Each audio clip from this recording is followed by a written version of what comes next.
June had 25 different Webtoon original series come out.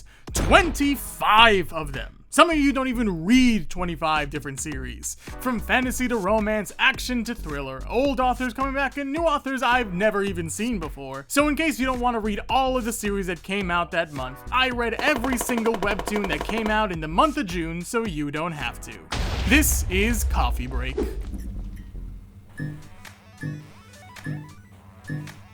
Welcome back, everyone, to Coffee Break. If you guys don't know what Coffee Break is, Coffee Break's like an unscripted kind of monthly-ish.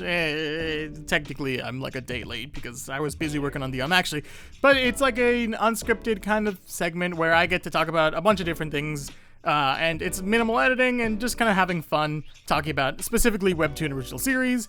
I'm doing this thing where my my New Year's resolution is to talk about is to read every single Webtoon series that comes out in 2024. And so far, it's been so many. And the thing is, I do shorts about them. If you don't know, I do like, here's every Webtoon that came out in the month of June kind of thing. But I have like opinions that kind of extend outside of a sentence or two. So I started doing Coffee Break to explain what I felt about certain series, how I thought they worked, how I thought, why I liked them, why I preferred other series kind of thing.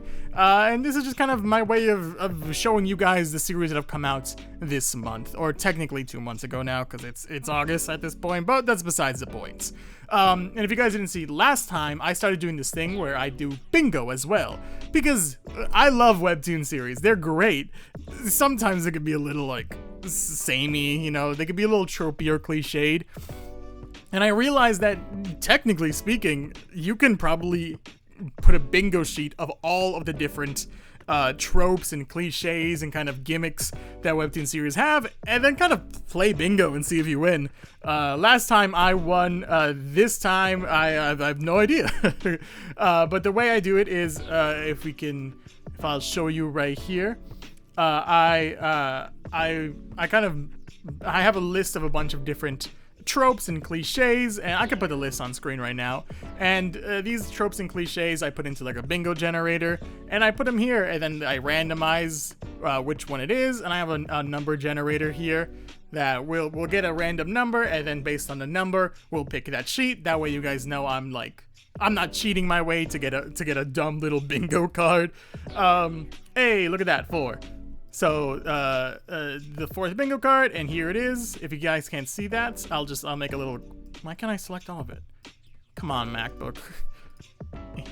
Okay, well, it's this one. it's this one. And I'll put a fancy little graphic, which is pretty easy to do. Some of them are pretty simple to understand. Isekai or reverse isekai. Some are a little more like, tropey, Webtoon specific. It's Trashta specifically. Chronically Single is something I'll talk to you about later. And these are just kind of like fun little things that I wanted to do. If I win, I have no idea. I won last week and I didn't explain like what I would do if I won, because I didn't want to be like, oh, you gotta subscribe, because that's kind of stupid. If you like it, you like it. I don't care. But if I lose bingo, I want like a little punishments. Maybe you guys pick a short, or pick a Webtoon series I make a short about. I know when I did a bet last time that I did win, someone said if I lost the bet, I'd have to do a cover of a romance song, which I thought was really funny. So something like small, but something you guys can like make me do, quote unquote, would be fun. So this is our bingo sheet, and we're actually gonna get into June. Now, June is, look, I love Webtoon. June was kind of, I think, I feel bad saying the worst month, but it has been my least favorite month. I do this at the end normally, but I'll just do it now. I have like a Google Sheets on all the different series, their genres, and if I'm reading them or not. And if we can throw it up now, we see that I have picked up the least amount of series in June.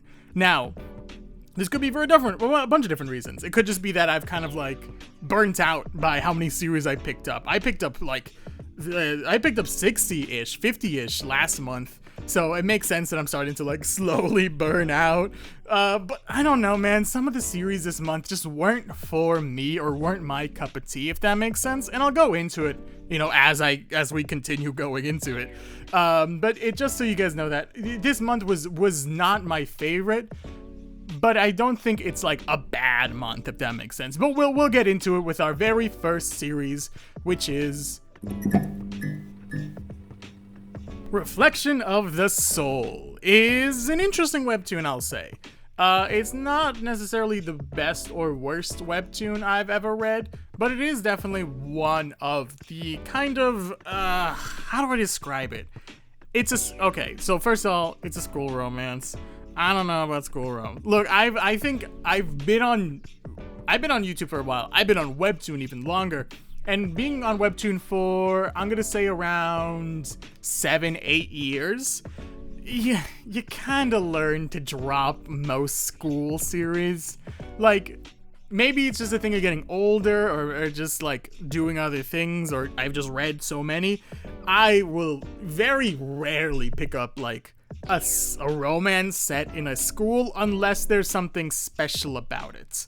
I don't necessarily think they're bad, but I just wasn't such a huge fan of them as, you know, I started just reading more and more and more.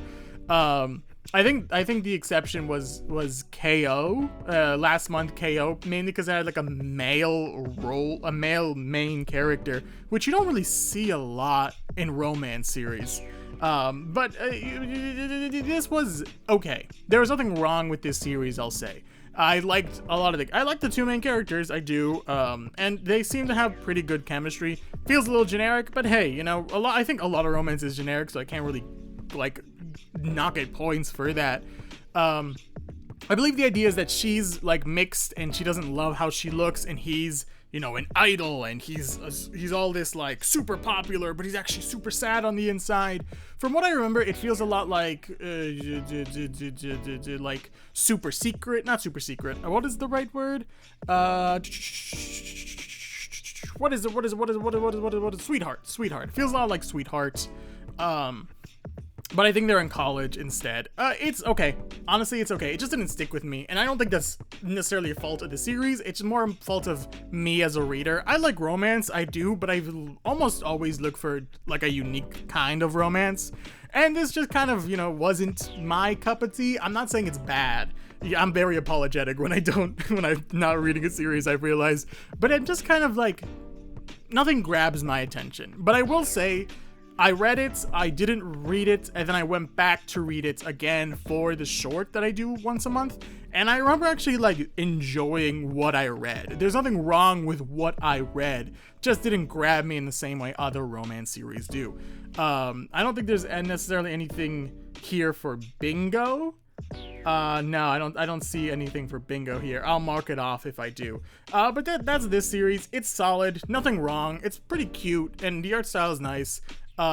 Very, you know, very, not basic, but just kind of like idols and models and school series, you know, just not for me. But there's nothing wrong if you do enjoy it, I think. We can move on to the next series, which is Hiding Out in the Apocalypse is an apocalypse story. I'm not a fan of apocalypse stories. This month was not for me. Apocalypse stories are always pretty sad, I guess. They're always kind of just like a bummer, because no one survives an apocalypse story. You know, at best, 2 people live happily ever after, or a small group lives happily ever after, but they're just gonna die later, and you know that, right? Like, apocalypse stories are always kind of tragic in that way. And this, I think, is a weirdly more lighthearted take on it, but it's still pretty tragic, you know? People die, you know, everyone dies, the world is over kind of thing. The general premise is that it's not like the end of the world. It is the end of the world, I'll say. But it's like, the general idea is not that it is the end of the world, but we follow a dude who prepared so much for the end of the world. He has like a shelter, he has all this stuff. There's a lot of blood in here, I realize. I don't know how much I'm allowed to show of that. That's a thing that I have to think about. But it is just generally this idea that, oh, you know, it's the end of the world, and we follow like the preparation to him preparing for the end of the world, and then the aftermath of it. I'm just not a fan of apocalypse stories, I'll say. You know, it's just never been my cup of tea. I think there was another one like Zombie 101. It wasn't Zombie 101, that's a different thing. But something along the lines of like not survive. This is surviving an apocalypse. Oh, hiding out in the apocalypse. What did I say? Did I say surviving? This is hiding out in an apocalypse. I don't know what I said. But there's another one that's like Zombie Apocalypse 101 or something that I truly couldn't get like through the first episode because it's just not for me. You know, I'm just not a horror and not an apocalypse kind of guy because I feel like most of the time those stories end in one way. And it's never a good way. I don't need a happily ever after story, but it's just kind of like, it feels so sad, you know? It just feels so sad. It feels so melancholy, just not even like, just reading throughout all of it. All of it just feels so like, oh no, everything bad is gonna happen, you know? That's why, like, I'm surprised I like, Homesick. I'm surprised Homesick has kind of like connected with me in a way. But that's, I think, more to do with characters and art style versus apocalypse and zombies and stuff. But this is, you know, is weirdly charming, I'll say. It is weirdly charming. I think this is one of those series that I could, like, if I'm bored one day, I can go and, like, read and, like, catch up and then forget about it. You know, that's the kind of, like, series it feels like to me. Mainly because, like, with apocalypse stories, you kind of learn just, like, not to connect with any character because, you know, they're gonna die. So it just feels weird to be like, yeah, I'm gonna stake all my love on this character who's definitely gonna die. You know, that's just kind of my thought. It doesn't make it a bad series necessarily. I think it's, from what I've read, it's pretty fun, you know. But I think it kind of sets itself up as like, yeah, there's gonna be some like heartbreaking situations because I think they kind of show a connection with like an old man he lives next to. I don't know what this squeal is. Please don't show blood. Oh, tragedy. They make a connection to this old man, and then the old man just dies truly like this episode or the next episode off screen. So you know it's not going to be like super warm and uncomfortable, and I think that's, you know, it's an apocalypse story. It's not gonna be, but it's just like, you know, I like the characters. I think the characters are the main reason to read a story, you know? They're kind of the driving force in everything. So having a very weak connection to characters, like an uncertain, like, oh, they might die soon, or like at all, there's no guarantee that the next episode they just won't die. That kind of thing kind of always has turned me off to apocalypse stories. But it's an apocalypse story. I think if you like apocalypse stories, you're gonna enjoy this one, in my mind. But in my mind, I'm just not a fan of apocalypse stories. It's not even on the author or the series kind of thing. So we can move on to our next series, which is Candid Hearts, is from the author of Brass and Sass. So let's check that off the bingo card. Heck yeah! Brass and Sass author is back with Candid Hearts. Candid Hearts is like a college friendship series, I guess, to be fair, right? To be fair, when I first saw like a promotional material for this, it was before the series came out, but it was on Instagram on the author's account, and I thought it was like a GL. I was like, oh, a GL by the same author as Brass and Sass? That's gonna be pretty hype. It wasn't a GL currently. It feels like a college romance series, but I think the caveat is as to why I like this one more than I like the other one. Is because I think it feels less like a college romance series. This, by the way, this logo looks like a VTuber logo, right? With the curve, and that's besides the point. It is a college romance series, but the reason I do like this more than Reflection of the Soul was because I feel like it's more about the three female leads are more important than I think the relationship they're in. I think their relationship are driving forces in the story, but it's not the main part of the story. It's more the friendship they have with each other. The idea is that this is a new girl. She rooms with our third female lead we haven't met, and she burns her apartment down, or she burns her dorm down, and then she has to she and then her roommate have to sign a contract with the first girl that we saw to be like, quote unquote, her friends. Can we have the episode 3? Yeah. They have to form a kind of like a contract deal. So they live with her rent free. and in return they sign like a big contract about like being her friend and then like being her like bridesmaid when the time comes, because I believe she's getting married. Maybe the storyline with her is pretty up in the air currently. But everyone else, it's a very fun, I think, dynamic, because they're all kind of a little weird. So we have our 3 characters here. These are our 3 main female leads. I truly don't remember any of their names, but they are kind of simplified by kind of quote unquote characters or caricatures of animals. You know, we have Kitty, Bunny, and Deer Girl, I guess. I actually don't know. I think she's a fawn. I don't, because it's Bon is the girl with the glasses. I don't remember Cat Girl because her name is like wildly long. Can I see her name, please? Yeah, I have no idea how to pronounce that. I pronounced Benetti wrong in my actually video. You think I'm gonna pronounce that? Yeah, she's called Kitty. Elaine, I guess. Man, what are these names?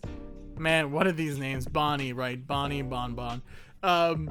And it's kind of just like the friendship between these 3 characters. And I'm actually really enjoying it. Also, the art style is really good. You know, I was a really big fan of the Brass and Sass art style. Here's the contract. It's overall a pretty good series, and I think that's what I'm looking for. You know, I feel like, is it a romance story actually? I have my spreadsheet. No, it's a drama, and that makes more sense. It doesn't feel Balon? Doe? What? Okay. Oh, these are the last names. I was very confused. It feels more drama than romance. I think all the characters are gonna quote unquote end up with someone. 2 of our characters already have partners. They're kind of bad partners, I'll say, but they all have partners already, except Bonnie, who I think they set up to have 2 different options. But it's honestly, it's enjoyable. It's enjoyable. I think the dynamics are really carrying the series, which I feel like I couldn't say too much about the reflection of the soul. You know, there was the only real relationship was between the 2 main characters, and here I feel like there's all these different dynamics that make it really interesting and engaging, and you want to see how they kind of turn out. It also is a bingo, like I said before. We got a bingo slot on ties back to another author series. This is the author of Brass and Sass, so that's cool. I'm enjoying the series so far, and we can move on to our next series, which is Replaced. Is a horror thriller series, so we can knock that off our bingo card. Now, personally for me, I'm not a big fan of horror thriller. Just a quick side note, which I don't think anyone cares about, but I do. I think thriller is like a subgenre of horror. So it's like horror is not always going to be thriller, but thriller will always be horror. Does that make sense? That's my thought on what horror and thriller is. This is a thriller series anyways. Horror thriller has never really been my cup of tea. Horror needs to strike just a very specific, like it needs to hit a very specific target for me to find it enjoyable. And the series that do are Everything is Fine, Stagtown, and Memorial. Those are the 3 horror series that I can vouch are really good. I can't really give the same vouches to other kind of series for one reason, and I think the reason is because those series, maybe not Stagtown, but Everything is Fine, Memorial, they don't feel like horror series until they're horror. I'm not an artist. I am tragic at art. You know, I'm not good at art. You know, everything drawn here, my character, the background, all this stuff is made by Peaches Scribbles. Great person, great artist. Go check out, go sub to her.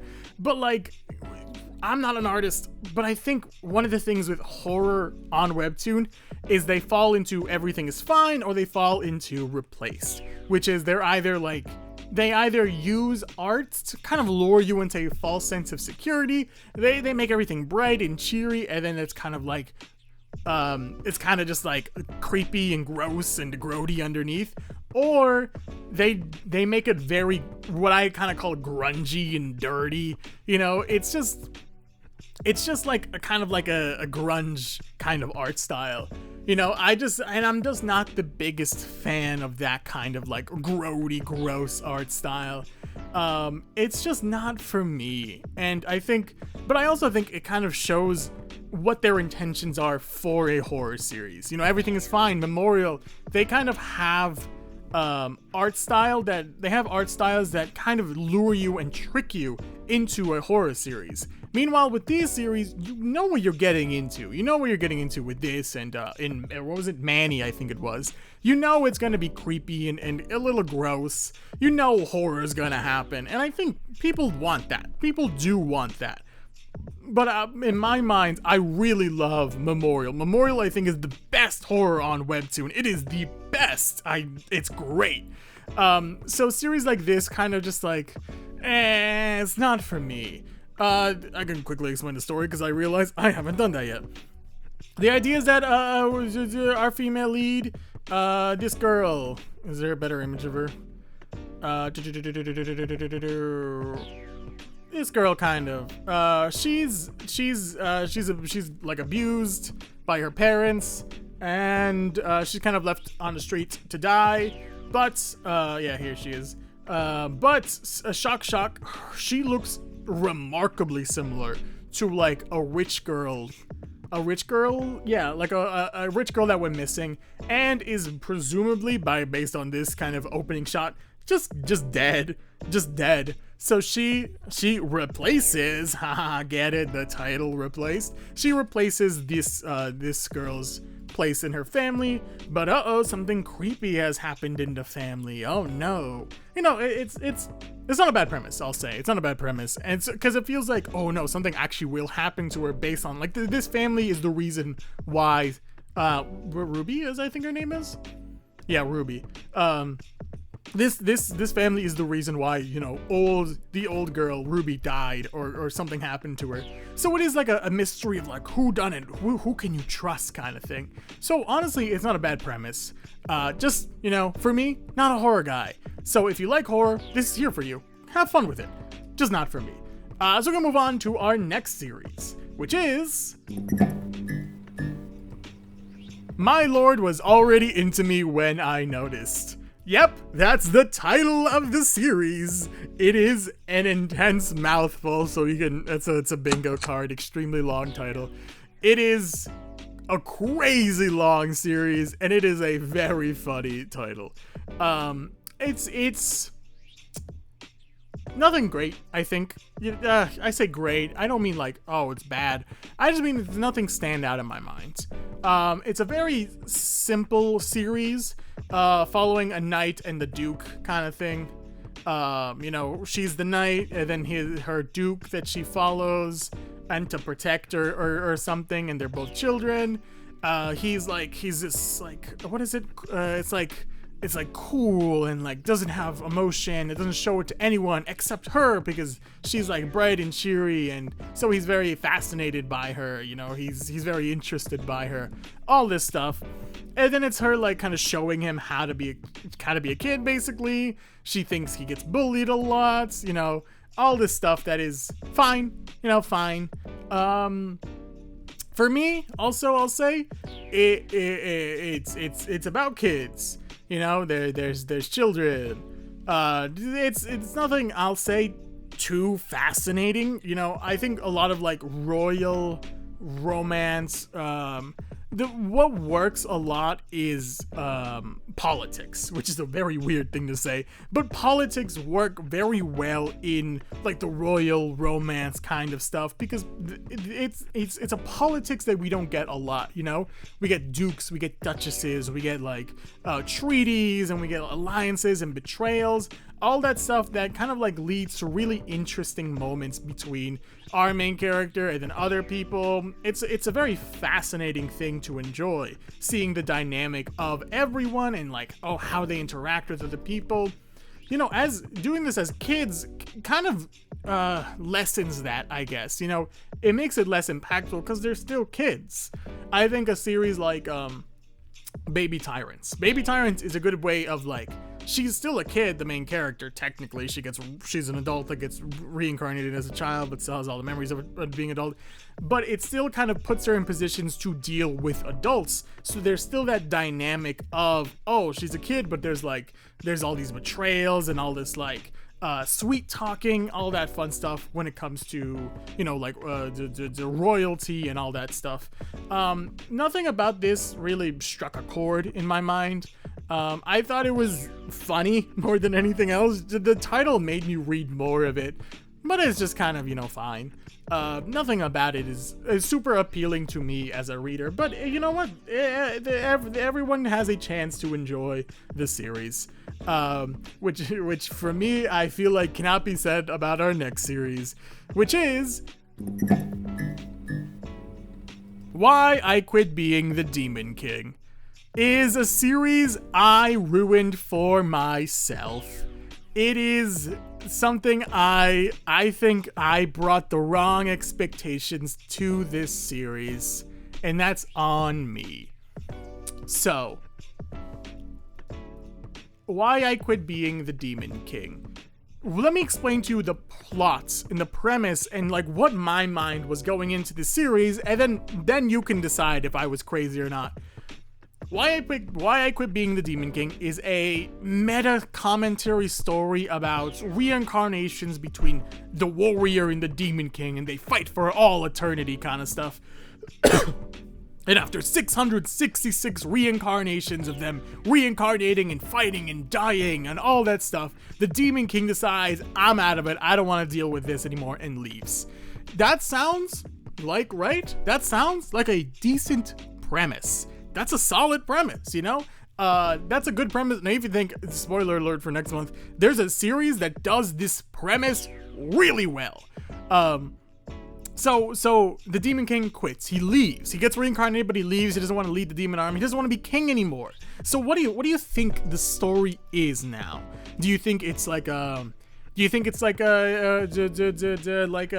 he kind of quits being a demon king and just being a king in general and decides to like go chill out or do something else? Or do you think he like wants to be a human and he pretends to be humans going on adventures, kind of like a Carcerian Adventures of a Red Dragon, or One Step Closer to Demon King? It's like a funny, goofy kind of story about someone who was really strong pretending to be kind of weaker and then going on adventures with humans. Wrong. You're wrong. It's wrong. I'll say the first to second episode, he gets reincarnated, he becomes like humanoid, he goes to a kingdom and he takes it over. What? Huh? What? Maybe I'm in the wrong here, but when I thought the Demon King quits being look, I don't want to be the Demon King, don't look for me, suckers. I'm leaving. I'm out of here. I don't want to be the Demon King anymore. You know what I don't think he's gonna do? I don't think he's gonna stroll up to a kingdom, truly paint the road. I can't show anything past this. Paint the road blood red with the guards' blood, and then explode the castle, and then take it over. That's kind of not what my mind was on when I thought this was like a meta commentary about the Demon King getting tired of being reincarnated and fighting the warrior over and over and over again. Right? Am I like stupid for thinking that? So reading like 2 or 3 episodes, it's just kind of like the Demon King wants to be not a Demon King, but just like a normal king.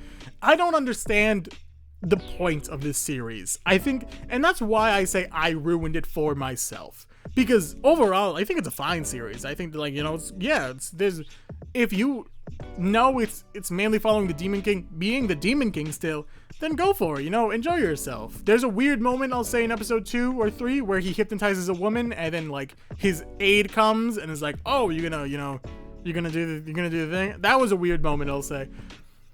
It's fine. But I think I ruined it for myself, assuming it'd be like a meta commentary about the Demon King and the warrior reincarnating, and instead of like, look, man, we've been through this 665 different times. Let's just kind of chill this time, Let me go do like a farming arc or something. That's kind of what I thought was happening. I got so excited for that idea, where he becomes like a farmer or like an adventurer or something else.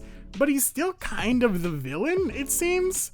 And I was a little disappointed when I started reading it, which is, I think, more on me than anything else.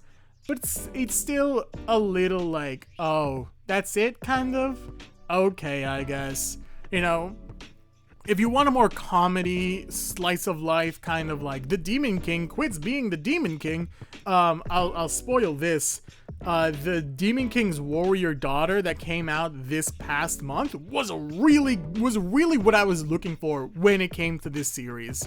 So I think give it a try without the idea that it will be a meta commentary. It just feels like a normal fantasy action following the Demon King. If you want that, that's there for you.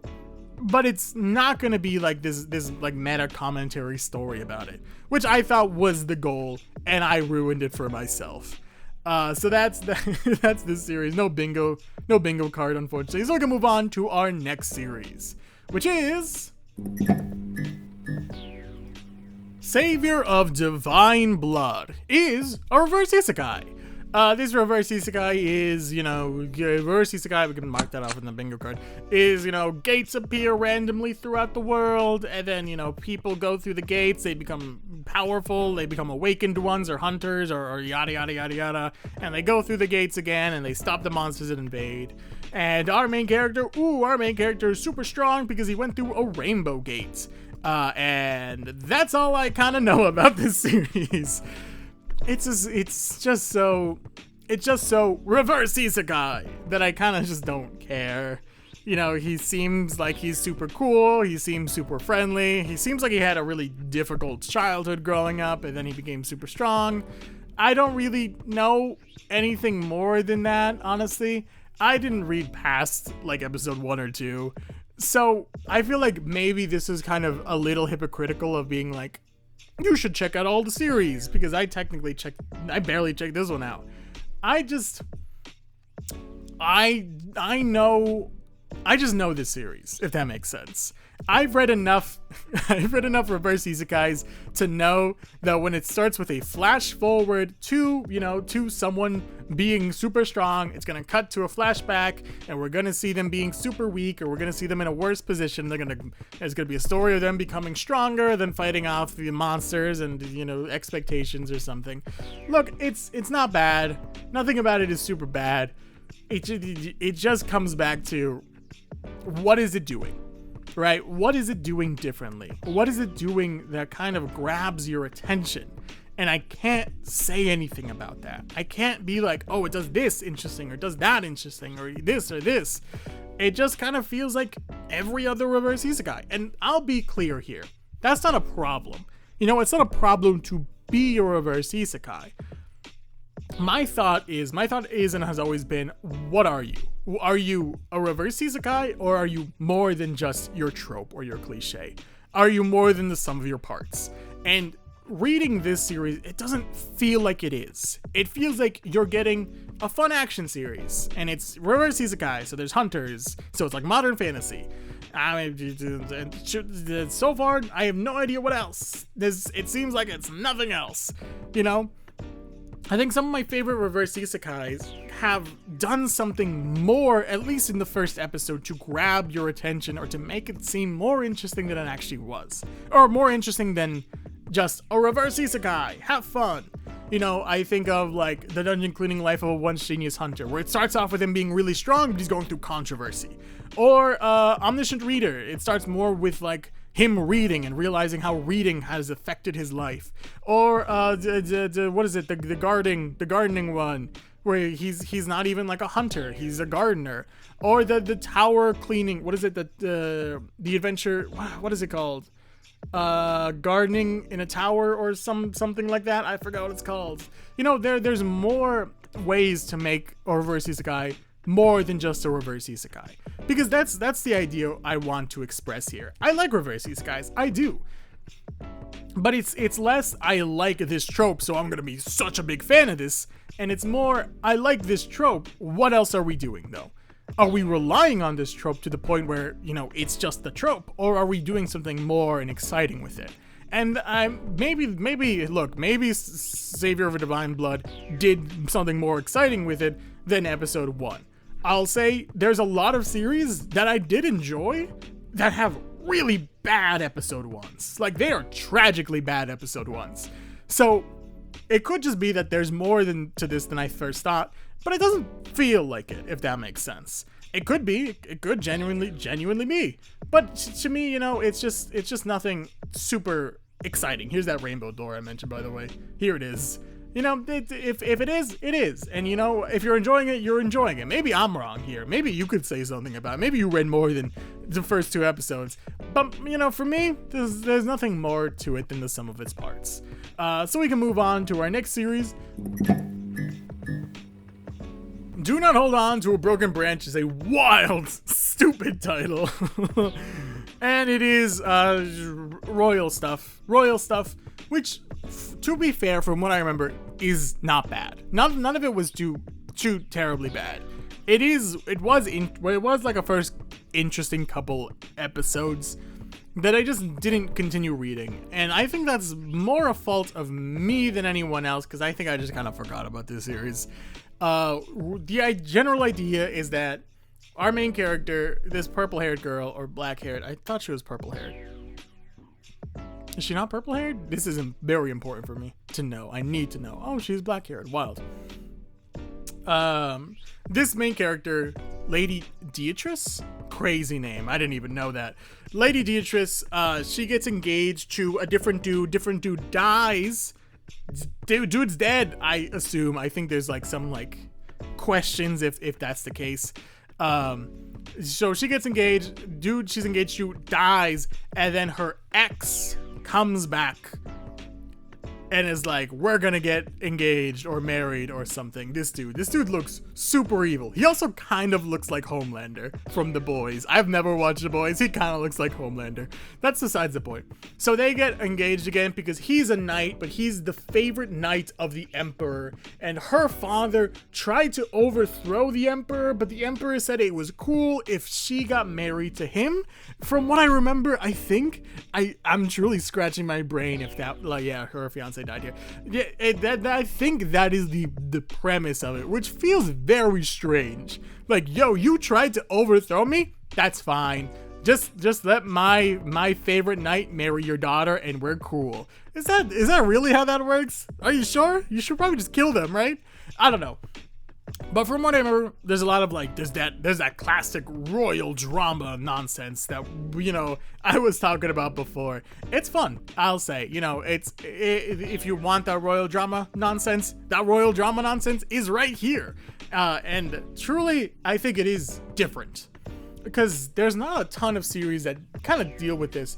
Because from what I remember, at least, there's no regression. There's no, oh, she dies and goes back in time and she gets to do her life all over again kind of thing.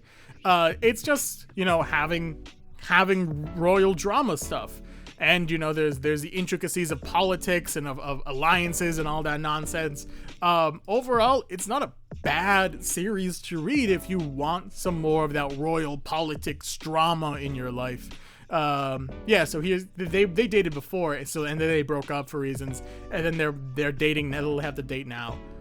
Oh, that's wild. That's crazy. I forgot about that scene. So, you know, there's nothing wrong with it. I'll say it's interesting. It's interesting, especially if you want a new kind of royal drama that doesn't involve someone dying and then going back in time to do it all over again. It feels, you know, pretty fun for that kind of thing. Unfortunately, since it's not a royal regression revenge romance, I can't mark that on the bingo, but that's besides the point. You know, it's a fun little royal drama if that's what you want. So we can move on to our next one, which is My Crush Got Possessed by the Duke. question: is this an isekai? Let me explain to you, and then we're gonna talk about it. So we follow two guys, him, and her. She's our female lead. He's kind of her childhood best friend, but they didn't have a falling out, but as friends do, they grow apart. And he's more of like the teacher's pet. He's like the perfect student. He's like he's model, whatever. And she's a little more of a slacker, but she still has some kind of, she's still pretty good at school nonsense, whatever. She gets in trouble. She has to go do stuff with him. And then she's about to get hit by a truck. She's about to get hit by Truck-kun, which unfortunately it is not part of the bingo card today, but it normally is. So he's about to get hit by she's about to get hit by Truck-kun, but he pushes her out of the way, but he doesn't die. He just kind of like passes out or faints or whatever. And when he comes to, he is now possessed by the Duke of the book she was reading. So it's kind of like the opposite of like the normal story where you get like hit by Truck-kun, you get sent into the world of the book you were reading, kind of the other way around. Is that a reverse isekai? Is it an isekai? Because technically it's a reverse isekai because the fantasy stuff is coming to you, but it is an isekai because something is coming, like one person. It's not like an entire universe or like monsters or gates or whatever. So that's besides the point. I'm enjoying the series. I like the idea of, instead of trying to kind of get accustomed to royalty and kingdoms and all that stuff, you're getting someone who is already accustomed to that stuff trying to become more accustomed to modern day living, and especially living in someone who kind of has a lot of drama and a lot of like personal issues going on, and especially one that is tied to our main character but not in the best way. She kind of has a crush on him, but, as being childhood best friends, she couldn't say anything. And then kind of they grew apart a little bit, and he has a crush on someone else, maybe. There's all this stuff that is pretty interesting to read, and I'm enjoying it so far. It's more comedy, I'll say. More comedy with some, like, more heart-touching moments. But it is, so far, pretty interesting to read. And I'm actually enjoying it. I'm actually enjoying it fairly well. Overall, it's pretty great. I'm enjoying it a lot. If you don't, I understand why. There's something about it that like maybe kind of can come off a little basic for people. But for me, I've been actually really enjoying it and having a good time with it. This is like another thing of like why romance in schools, right? I talked about it before with the thing before with Reflection of the Soul, and I feel like this one doesn't rely on the fact that it's a school romance and that's it. There's more to it than it's a school romance. Truly the guy gets possessed by a duke from a book. It is a little more than just a school romance. But we can move on to our next series, which is A Flame Reborn. Is a regression series. Let me quickly break down the plot of this. Dude is a bad guy.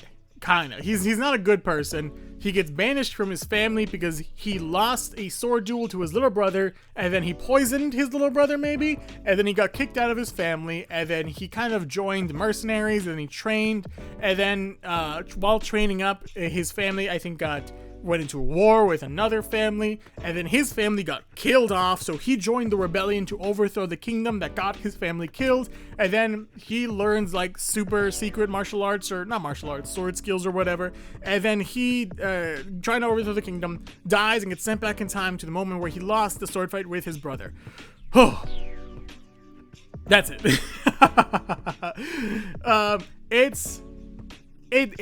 You know what it feels like to me? It feels like the Lazy Lord Masters the Sword. It has kind of that same vibe, but also with the regression stuff. It's really fun. I'm enjoying this a lot. I think this month has specifically showed me kind of my main interest and like my main interest points, which is fantasy, action, and unique storytelling. But also interesting characters, to say the least. Because Logan McLean is his name, which is such a like it's such a like Die Hard movie. Is that his name actually? Logan McLean? No, McLean? McLean probably. I'm gonna say McLean. Logan McLean. He dies, goes back in time, yada yada yada. He's like kind of like a it's like a Lloyd Frontera kind of. Oh, he kind of was not a good person when he was younger. You know, a lot of people didn't like him. He had a bad reputation, and like becoming a quote unquote better person in his new life, and then also kind of being like a little conniving, a little like sneaky, a little clever. That's also pretty fun for me because that's what I love about like regression series, is when the main character goes back and they're just a little like they're a little sly. I think is the best way, and that's a pretty fun part of the series. And I think it's a pretty fun part of this series because it's more focused on like action and learning and making his family stronger than it was before. So I think it's focused less on revenge. There is some revenge talk, but more on like family and more on the importance of building trust and relations with other people. And there's a lot of funny moments too. It's great. I'm actually really enjoying the series. I think this is one of the better ones that came out this month. Actually, there's one that there's a peak this month, but this is actually a really good series that came out this month. So we can move on. Actually, wait, hold on. Before we move on, I know this is a regression one.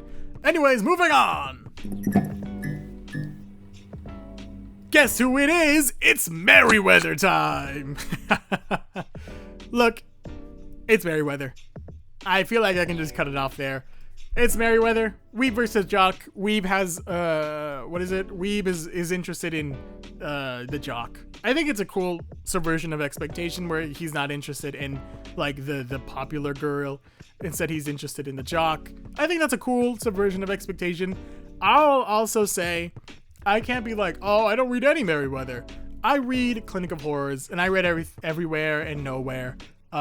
If my thought has always been with Merryweather, if you read one, you kind of read them all. They all start out pretty simple, pretty generic, pretty funny, with some little twist. Oh, the weeb is actually interested in the Jock. Oh, the stalker is also the other person. The stalker is also stalking the stalker of the girl is also being stalked by the girl, kind of thing. Oh, what's another? Oh, it's Demon Prince and Salaryman. There's no real twist there. Demon Prince, whatever.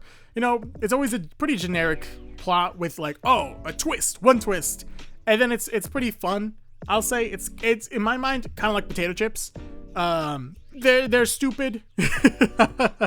they're simple. They're a little plain, but they're like not a bad quick snack kind of thing. Merryweather is just like not for me, if that makes sense. It's just not my cup of tea. But if you enjoy Merryweather, that's a you thing. But Merryweather has always kind of been you read one, you read them all, and I feel like I'm kind of reading them all. So we're gonna move on to our next series. Melting Slowly is one of these like marry my husband kind of corporate kind of romance series, so it's a little like HR kind of violation. The idea is female lead gets engaged or is dating her boyfriend or fiance at this point, but she gets like adopted by, she doesn't get adopted, but her mother dies and her father remarries and her stepsister's a piece of crap. And then her piece of crap sister kind of smooth talks her boyfriend into getting engaged to her. So then she, our female main character, goes and starts dating the grandson of the CEO of the company they're working for, not because he is not because he's next in line, because her boyfriend's actually next in line to take over, but the grandson of the CEO is like the biggest threat to him becoming the next CEO or whatever nonsense. And then also he's always been jealous of their grandson, so she starts dating him because they were also childhood best friends, but it's like fake dating kind of, because it's like contracted dating. That's the general story. This falls back into it's fake dating, but it's also trash, and I don't know which one I want to count it for, so I'm gonna wait off until I have like more slots on my bingo, because I am unsure if I'm winning this bingo one. It's one of these series that I have fun with. I do have fun with, but I'm not sure if like weekly is for me, if that makes sense.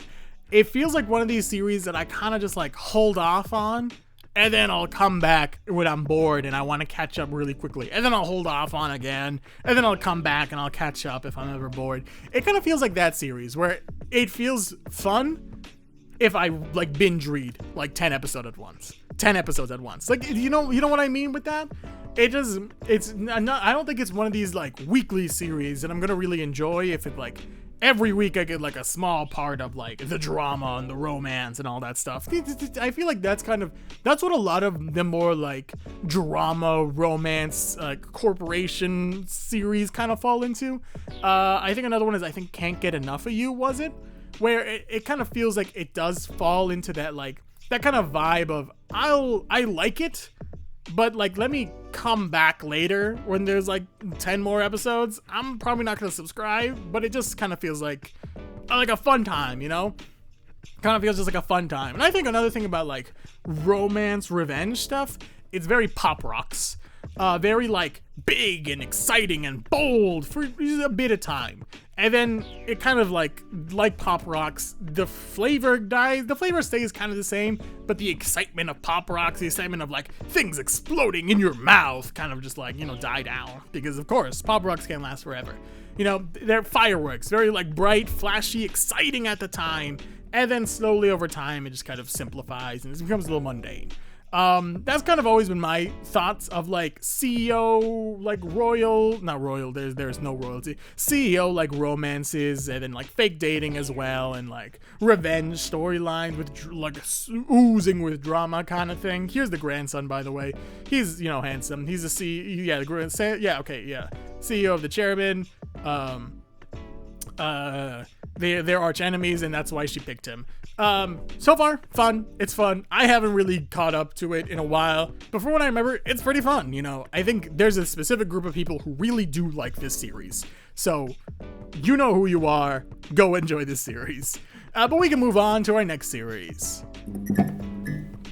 The Extras Academy Survival Guide. The Extras Academy Survival Guide. Dang, this is a mouthful of a title that I am truly tragically bad at saying. It is an isekai. Yes, it's an isekai. Our main character gets isekai'd into the body of the beginning side villain of a video game of, what is it? The video game Sylvania's failed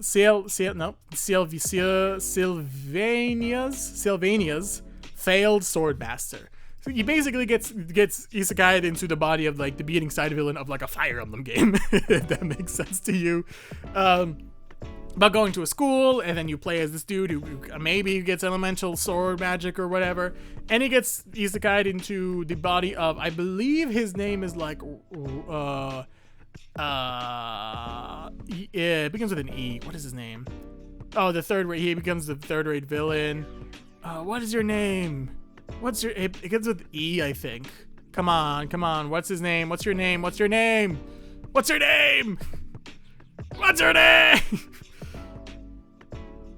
Yeah, Ed. I was like, is it Edith? Is it like, yeah, I feel like it has like an E in it. Well, I remember, but that's his name. He gets isekai'd into like the beginning third-rate side villain, and then he kind of just does his own thing. And you know what? I'm enjoying it a lot, because I think like one of the things that actually gets me kind of excited about it is, oh look, gaming. Look at that gaming PC. One of the things that actively is like a little more interesting to me is this idea of being isekai'd into like a thing and then just kind of like trying to fade into the background. And I do really like that kind of story of like, stop, don't talk to me, I'm not important. Go talk to the main character, he's important. Don't talk to me, don't interact with me. And I like this idea of like, oh, we get isekai'd, but you're just like, I'm trying not to influence the story, please stay away from me. And is that Dokshik? I forgot that he's there. It is a very fun kind of story. I don't know why I'm saying kind of. It's a fun story. I'm really enjoying it. There's a lot of video game stuff that I'm liking, and I like our main character being Ed, which feels like a weird name to say, but I like him being Ed.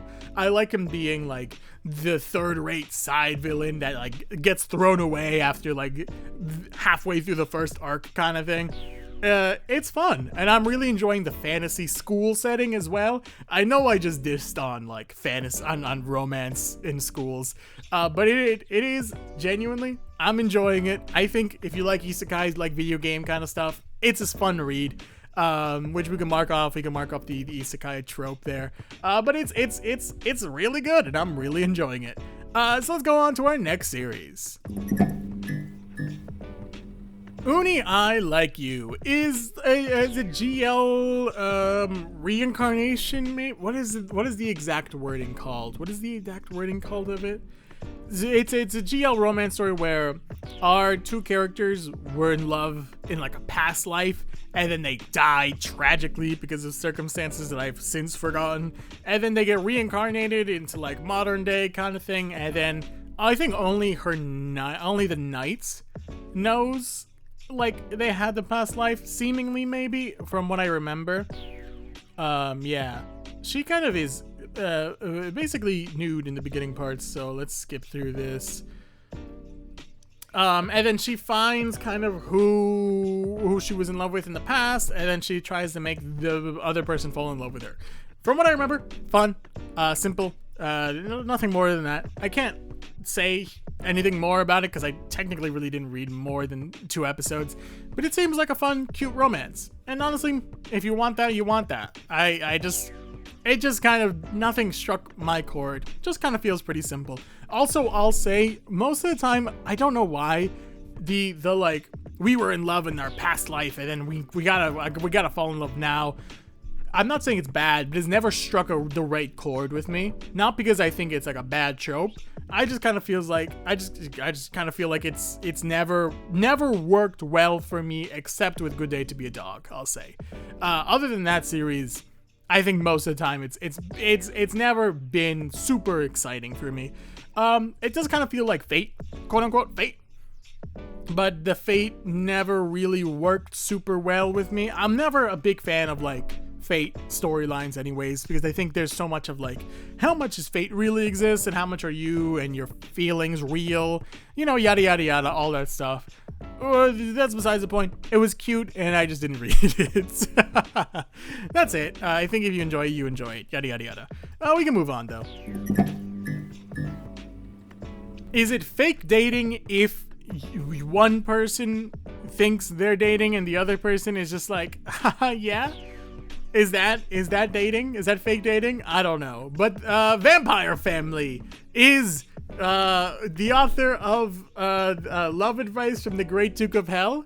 If you haven't read Love Advice from the Great Duke of Hell, it is, I think, the most insane kind of comic ever. Like, it's crazy dumb, but hilariously stupid. Like, it is a comedy through and through, and it is so funny. It takes being a comedy with pride. And you know what? Vampire Family does the exact same thing. It is the stupidest webtoon I've ever read, and it is amazing at it. I love it so much. It's a simple webtoon.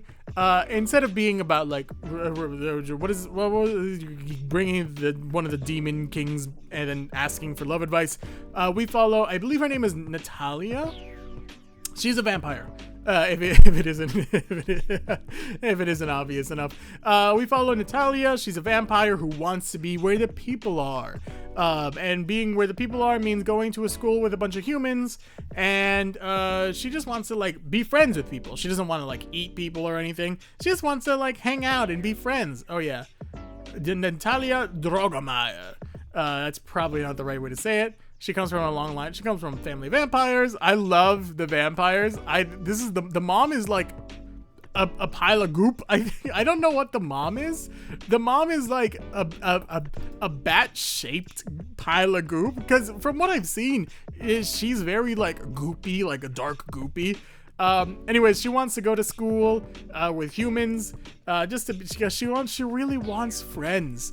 And then through fake, quote-unquote fake dating, she bumps into this dude, and this dude is it comes from a line of vampire hunters, so it's like he accidentally, like, he I think he's like the only person who's like is she a vampire, and takes a picture of her, and it's like, that's a vampire.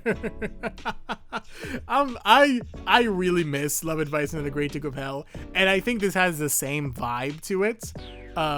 It's just kind of stupid fun, and I'm really enjoying it. And the idea that they're dating a vampire accidentally falls in love with a vampire hunter, and the vampire hunter just kind of has to go along with it because he's so much weaker than her, is just really funny.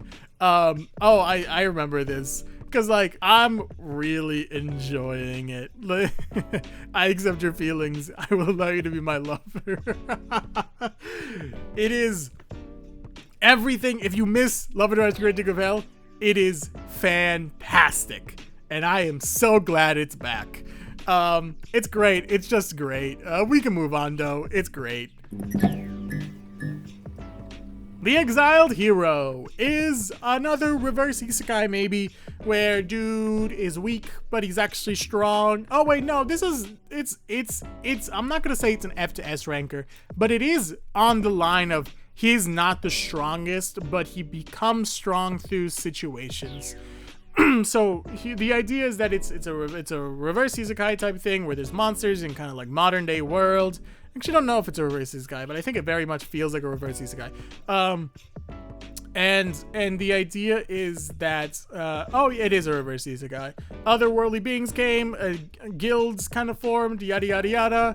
Our main character is a part of this guild, but he's kind of weak. He's on the weaker side. He's not like, he doesn't really have anything interesting. I think his power, I jokingly called it market research, but that's barely a joke.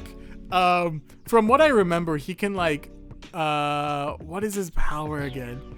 Sampling, right? He can like quote unquote sample and research and see statistics, which is like the nerdiest thing in the world, but I think it's really funny. The reason I didn't read this are twofold. One is at the end he becomes an elementalist through like circumstances. I think it would have been funny if he just stayed a quote unquote market researcher. I really like unique takes on characters and character powers. I think character powers are a super cool way of making characters stand out in other series. And having the idea of like market research, which is such a stupid thing to call it, but I love that I call it that. You can say probability, and seeing probability is such a cool power. It's so cool to see. Sorry, I think my dog barked. It's so cool to see like all these different possibilities and all this different stuff. It's a lot of fun. But I think becoming an elementalist kind of mundanes or like waters down some of that. But the reason I say kind of and maybe is because this came out with one episode. Now, I know I read a lot, and I know I kind of complain about reading a lot, but I'll say that if you want the best way to kind of ruin your chances for an audience is to come out with one episode. And I'm not saying that because like, oh, I'm greedy and I need a lot of episodes. This is a long episode, I'll say. But even splitting this up into 2 episodes would have been better for, I think, readers, because it kind of shows that you're not all in, but you're more present. There's more to you. Even splitting this up into 2 and then making a little bit of a third, but also starting out with 1 episode doesn't give someone the time to really grasp on to reading a series. And I say that because Webtoon does this thing where if you read 3 episodes in a row of a series, it asks you, hey, it seems like you're enjoying this. Do you want to subscribe? And I think that decision making of, am I liking this enough to continue reading it, isn't applied to things with 1 episode. I know a series just came out with 1 episode in July, but like the reason why it is more important to have have at least 3 episodes is that, and also because it feels like there's more to grasp, even if there isn't, even if it's like the same amount of panels split up between multiple different episodes. So I actually haven't read a lot of The Exiled Hero, mainly because reading it, like, this looks super cool. I'll say this looks great. This looks very cool. The idea of, there's a bunch of different episodes out just kind of lets me know more. And also, when it comes out so late into the month, I don't really have the need to go back and read more of it, if that makes sense. Overall, I did enjoy what I read. It just didn't have enough substance to keep me there because it was just one episode. And I think that's a problem with a lot of different series, but it is still an enjoyable read. Now, I might check it out again, but from what I remember, it was solid, just didn't have enough to grasp me. But we can move on to our next series. Starcatcher is a sick title, and it's also just another school romance story. Look, it's a BL romance story. It's cute. It's super cute from what I remember. I just didn't care. This goes back into school romances and how much is it actually interesting and all that stuff, and I just didn't care. I don't think there was anything wrong with it either. This is more of a fault on me for just like not continuing to read a series because I just decided not to continue reading the series. And it's also a fault of just like, how much more romance do I want? Because with romance, you're getting cute moments with characters and like, that's kind of your peak, right? With action stuff, you have like these amazing fight scenes and there's always more monsters and more powers to see. With romance, it's just cute moments. And I don't mind that. I love romance. There's a lot of romance that like in my mind are standout. They're great. But like with romance, you have to remember so much about the characters and so much about how they work together and all this stuff that it's such a difficult line to walk. I think romance, honestly, is one of the hardest series to write about. Or to write a standout romance story. If you want to write a romance story, writing a romance story is, I think, not the hardest thing. But writing a standout one is really difficult. Especially when you read so many different romance stories, they start to blend together a little bit, especially if they're similar, and especially if it's just like, oh, they're just in school. But I remember really, like, this is a really fun art. This is a really fun panel. I like the art. I like the characters. It was very cute. I just decided not to continue reading it, which is more an issue on my behalf than, you know, the author of the series. I think if someone said this is a great romance story, I would 100% believe them. I was like, yeah, that makes sense. From what I read, it was pretty cute. But like that's about it in my mind, you know. That's kind of it. There's nothing more that I like really stuck out in my mind other than being really cute in a BL. And it was a school romance, which I think school romances have actively become like a turnoff in my mind. That's also another reason why I wasn't super into it. But we can also move on to our next series. There's kind of not a lot I can say about My Life as a Loser 2, because it's the second season of My Life as a Loser, and I haven't read My Life as a Loser, so I was never gonna read the sequel to a series I didn't read. Like, it's not like oh, this is a sequel to it. No, this is just a straight season 2 that got a new series kind of thing. So I can't say much about it without being like, My Life as a Loser 1 came out as well. So it's a series that's out. If you like My Life as a Loser, hey, it got a second season. Great for you. But it's just not. It's just I have no point of view going into this series. So I just kind of don't care. You know, I think people like it. I know people who like lookism, like My Life as a Loser. But that's kind of like, that's all what I know about My Life as a Loser. From what I remember seeing, it looks alright, but it's fine, you know? I can't say anything specific about it because I have no point of reference going into My Life as a Loser. So, you know, it's out. Second season is out. If you want to enjoy that, go enjoy that. I guess we can move on. Supervillainy is a fun superhero romance. Not romance, actually. Oh, there might be some romance.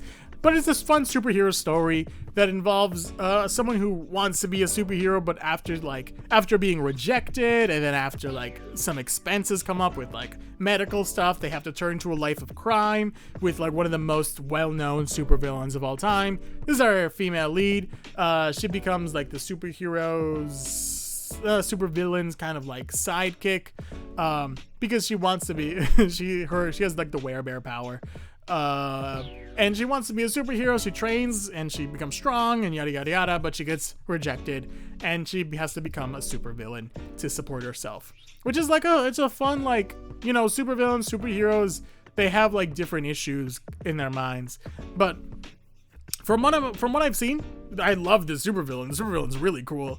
And I like their dynamic. And I think I do like, I'm always a big fan of just like, of complex supervillains, but not in the, oh, it's a tragic life for me and I'm going through this, this, and this, and that's why I turn into a life of crime.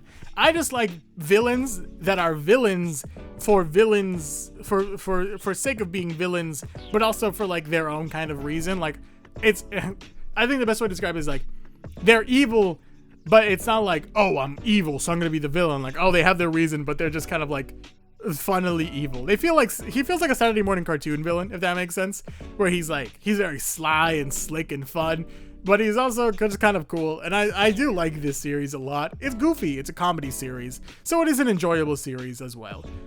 There's also just not a lot much else to say about it other than all that, but it's interesting, and I am actually really enjoying Supervillainy. We can also move on to our next series. Not interesting in dating is a bingo slot. Bingo task? Bingo thing. It's a bingo thing under chronically single. Now, chronically single is a very specific kind of trope that I want to explain right now. Chronically single is not about someone who hasn't been in a relationship, but it is kind of, yes, about that. It's less, oh, they're just not in a relationship, but they're actively not in a relationship, and that's parts of like their character. Their character is not being in that relationship or not being in a relationship. You know, they've been single for X amount of years or often their entire life, and then through circumstances outside of their control, they end up dating someone. Who knows?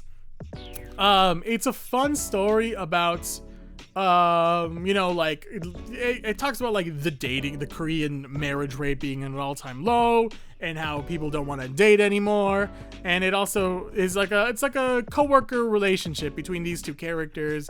You know, they're very like antisocial, they're very like to themselves, they like being alone, and it mainly follows 4 coworkers. They kind of like both of them falling in love with each other. It feels very cute, very simple, very nice.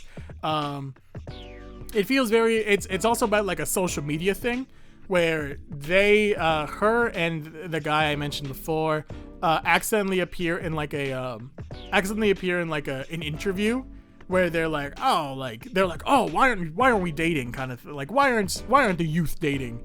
And then they're like, oh, I don't want to be dating. I want to eat my own food. I don't want to get out of bed. You know, I just want to, like, when you order a chicken, you get to have the drumstick. But if you're eating with someone else, you have to give it to them. You know, it's loss and profit. I want drumstick. You know, I don't want to share, kind of thing. You know, it becomes like a social media thing. It's fun. It's simple. It's cute. You know, I do like the dynamic they have as well. I think dynamics are a very hard thing to write well, and I think it writes the dynamics between the characters super well. You know, it's a good job at writing the character dynamics as well. So it's an enjoyable series, and I think you probably will enjoy it as well. So you can go check it out. Not interested in dating, and you know, it's obviously going to be a romance if they're not interested in dating, but they're interested in dating. You know, that kind of thing. That's why I put it under chronically single. But we can also move on. King of the Arena is a action school series kind of thing where main character gets bullied a lot, like aggressively a lot, and he gets transferred to a new school because he got bullied a lot, so he had to transfer, and he gets transferred to this new school, which is kind of more in the middle of nowhere, and he's like, whoa, there's no one bullying anyone here, it's gonna be a great kind of school year.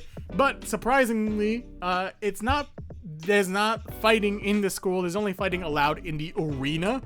So like an after school thing where you get to like challenge people and you get to fight, yada yada yada. And our main character is kind of like, oh, I don't want to get bullied, but I also don't want to fight anyone. So then he's like, I don't want to be a part of the fighting thing. And then he loses the privilege of like being not bullied at school. So then he fights, so then he learns how to fight outside in the arena, gaining the protection.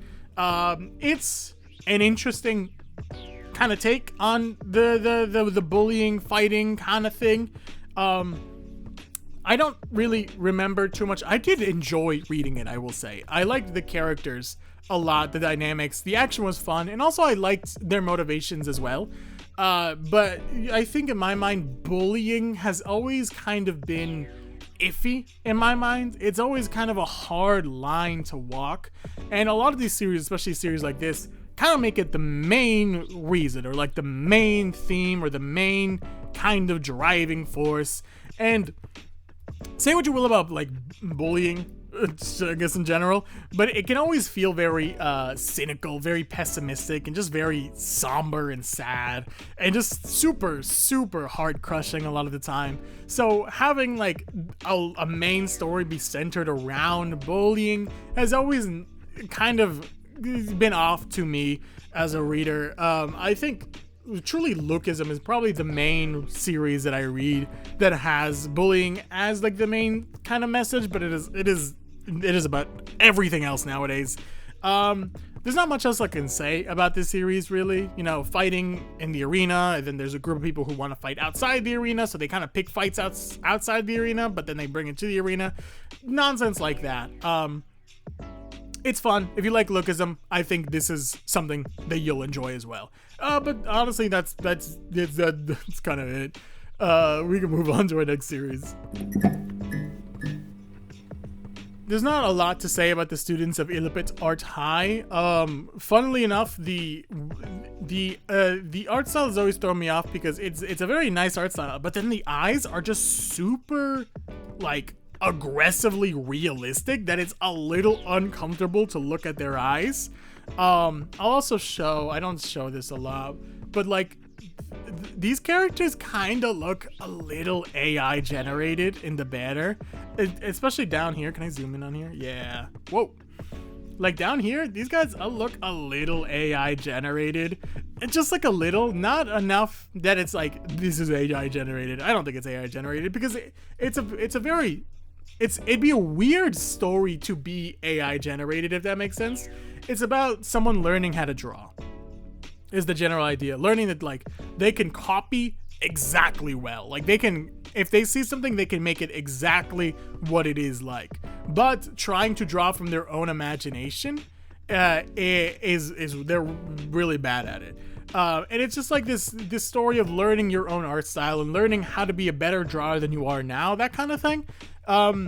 That's kind of all I read about it, and mainly it's about them going, or her, I believe. Yeah, her going into a new art school and then like connecting with other artists, that kind of thing. It's fun, it's cute, it's simple. Nothing that I continued to read after episode like 2 or 3. But you know what? It's here for you. So we're gonna move on to, I think, one of my favorite series that have come out this year. Peace Restaurant is a reverse isekai as a bunch of different worlds collapse onto Earth, and our main character is one of the strongest beings on the planet and decides to open a restaurant. This is what I wanted with Why I Quit Being the Demon King. Like, I wanted, like, oh, look at this super strong person, and they're just kind of running a restaurant. It's, I think, one of my favorite tropes of I love taking this, like, extraordinary premise and making it very simple, or focusing on something super simplistic and a little dumb in some people's minds. I think that's why I love the dungeon cleaning the life of a once genius hunter, where it's just like we follow a super powerful person who kind of loses their powers and has to like clean up, who has to be a janitor basically. So having like the same kind of trope of like we follow a super strong person who just decides, hey, we're gonna run a restaurant for everyone, for like a bunch of fantasy monsters. That sounds so cool, and it's a lot of fun. Seeing like the Demon King kind of like this. What is his name? God, what is his name? I need to know his name. Seeing the Demon King like, oh, I'm really hungry, I'm gonna go eat at this restaurant, and he's like, feed me or else, and then he gets just like one tapped by our main character. I love it. It's great. This is honestly one of the peak series that have come out this year, not even this month, this year. But I actually don't know if it's because this month has just kind of been such a miss for me in general.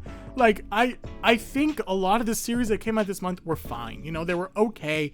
And they're just, they just weren't for me specifically, if that makes sense. I just didn't enjoy them because I didn't enjoy them, because it wasn't for me. But this series, But Peace Restaurant, feels like a series for me, and I am loving it. It is great. I am so enjoying it. And seeing like the Demon King and like an interdimensional dragon start to work under her in the restaurant is really fun as well. I'm enjoying this a lot. It's one of my favorite series that have come out this month. It is, or in this year. So it's great. I'm loving this series. So we can move on to our next series. My Own Tower Strategy Guide is a series that, I'll be honest, I don't really care about. This, you know, we went so high. We hit a peak with Peace Restaurant, and we kind of came back down to this series. From what I remember about this series, I read like 2 episodes a while ago. Our main character gets like a guide to the apocalypse, to like when towers appear. Guess what? That's another bingo card thing. When towers appear, he gets this guide that will like explain how he needs to prepare and what he needs to do. He basically gets his own system. I'm not sure if everyone else has a system. I think he has one because he gets a book. He gets like a guide through like saving a goblin or something, and then he gets to become strong. It's fine. It's fine. Towers appear, they do all this stuff, he gets a thing, yada yada yada. I'm okay with it.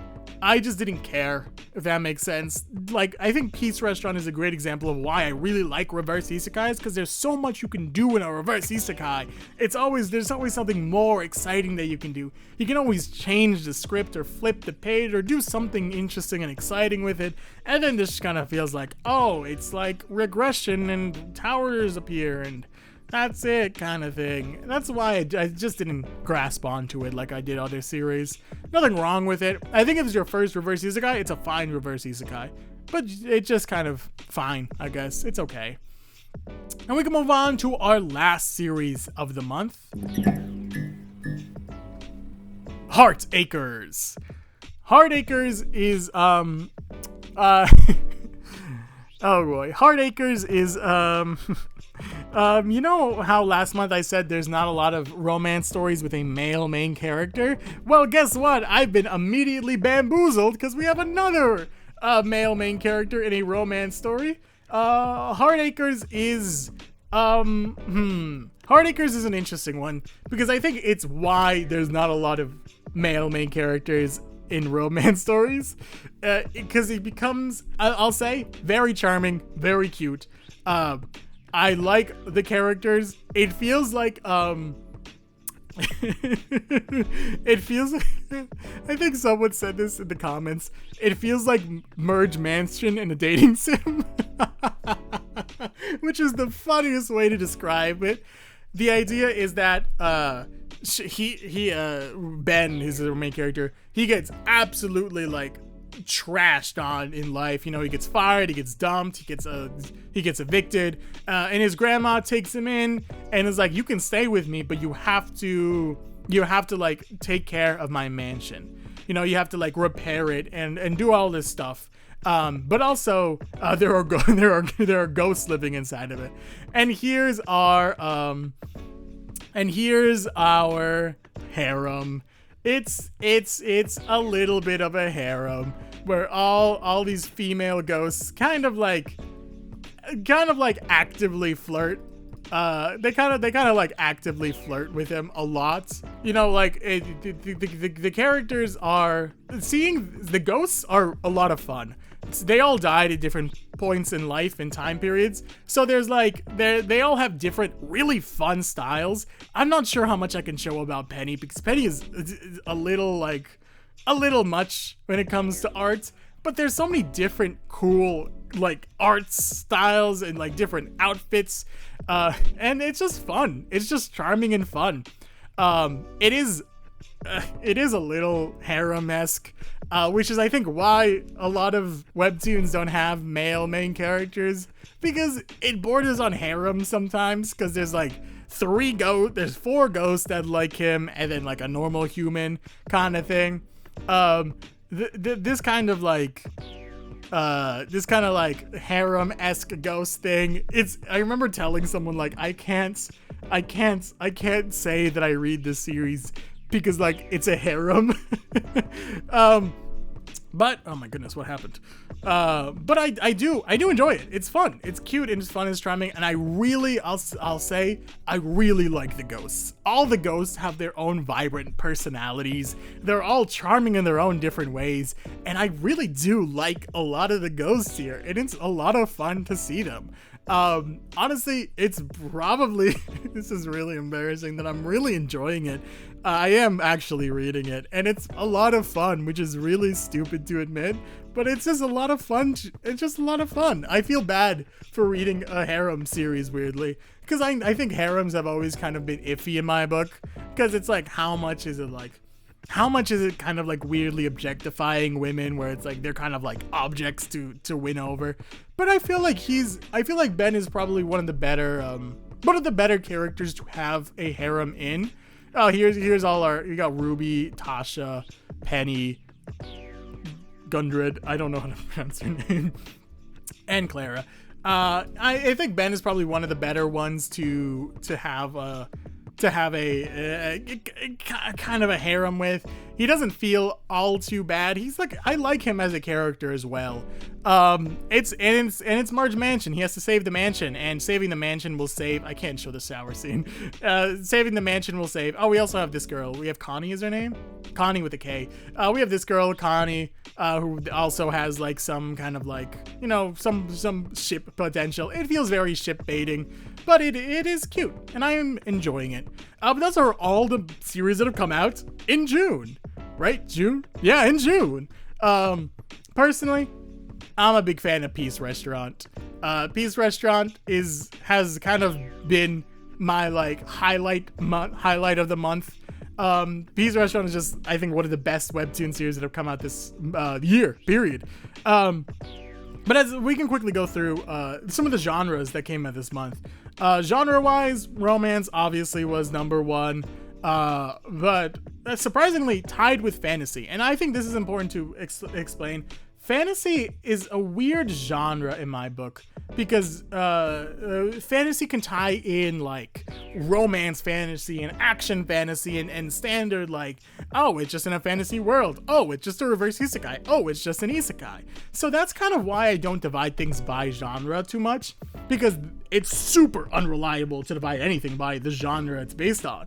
That's why it's always been like, oh, why don't you separate them by genre? Because like, there's no guarantee that you'll like the same fantasy in the same fantasy series genre thing. Like if you like, let me quickly look at some of the fantasy ones. Like do not hold on to the Broken Branch, right? That one is a fantasy series. I've seen no action in that series, no fantasy in that series, but that one's a fantasy series.